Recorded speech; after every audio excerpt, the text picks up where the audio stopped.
Previously, we said individual has no right to own a church. And we'll talk about church planting, exercise procedures, and establishment. Now, we want to explain. First and foremost, let's look at the book of Matthew chapter 18. Matthew 16 rather, verse 18. Christ said something in book of Matthew. When he had the disciples, say, what do you think that men think I am? Some answered different questions or different answers. They gave him different answer. Then Peter got it. He said, you are the Son of Man. You came from heaven. You are the Son of God, rather. You came from heaven. He now said, flesh and blood did not reveal to you, but my Father who is in heaven. Based on that, he said, I will plant my church. I will establish my church. Upon this rock, I will build my church, and the gate of hell shall not prevail against it. Now, Peter was found competent to handle the church. Christ did not say, I will build your church, or upon this rock, I will go and build your church. But he said, upon this rock, I will build my church, and the gate of hell shall not prevail against it. Because an individual cannot, flesh and blood, cannot chase Satan. It is only the superior master, it is only God that can fight Satan. Because in as much as we are human beings and Satan is here, as soon as church is being established, Satan must come to fight the church. That means it is only the superior master that have the right to fight Satan. That is why church is owned by God. But a human being can establish church. God can use a human being to plant church. He can use you to establish the church and prepare souls for heaven. Then also see in the book of Acts of the Apostle, chapter 2, from verse 40, you read to 47, where Paul the Apostle planted the church as well. The Bible said he went from house to house, teaching them the gospel. After preaching, the Bible said 3,000 souls rather came to Christ.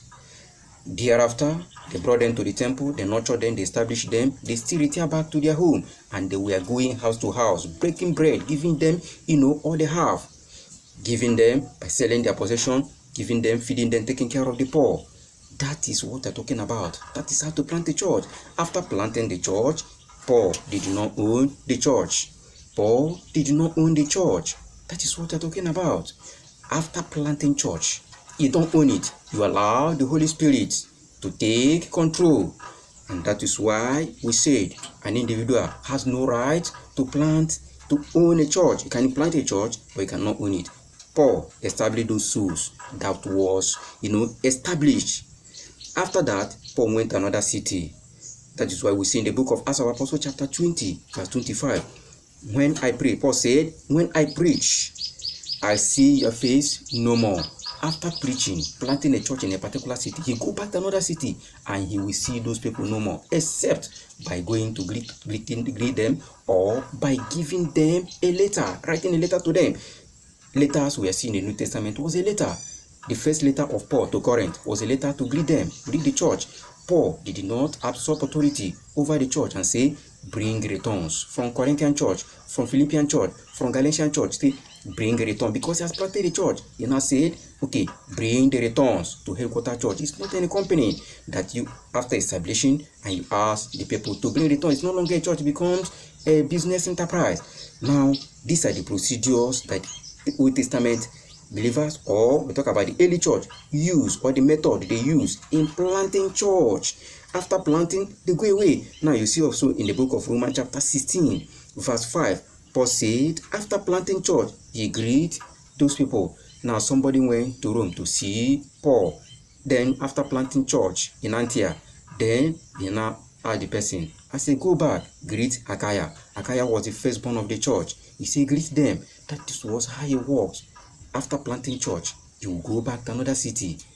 Then the person is established somebody there to handle the church, and the person must walk in accordance to the doctrine of Christ. The person must not deviate from the doctrine, must not deviate from the true teaching. Thereafter, it is only when they need his attention, they call his attention. In the 1 Corinthians chapter 11, verse 20, we see that He now say, despise not the church of God, because it is not eating and drinking. He instructed them. He also advised them. That is what he owed the church. After planting church and he left to another city, he will only advise the church. He instructed them, say, church is not drinking, eating and drinking. That is not church. Church is not a place of eating and drinking. No, it's not a business center. It is not where you make money. Paul told them in the 1 Corinthians chapter 16 verse 22. It's not a place of eating and drinking. After planting church, established people. We also see in Ephesians chapter 3 verse 10. After preaching, after planting church, you see power. And then, now after planting that, you see day and night he was praying for them. He was praying for these people. He was asking God for wisdom upon the person that was establishing that place. This is the procedures to plant a church.